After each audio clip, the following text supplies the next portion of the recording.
back to my balcony garden, where I share another amazing episode about my plants.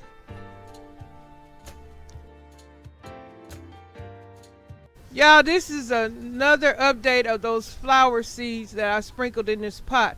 When they do grow, will you please help me recognize what kind of flowers they are? Because I really will appreciate it. I'm not good on naming flowers, y'all. Y'all, I'm just looking around at all the little sprouts. They are so beautiful. I am so happy these seeds worked. Oh, I'm so happy these seeds work, because those flower seeds I bought at the Dollar Tree, duds, and I will never buy them again from there. Guys, this is another pot that I sprinkled a bunch of wildflower seeds in, and there's a sprout there. I'm kind of looking around to see if I do see any more, but hopefully there are more coming, because I'm waiting.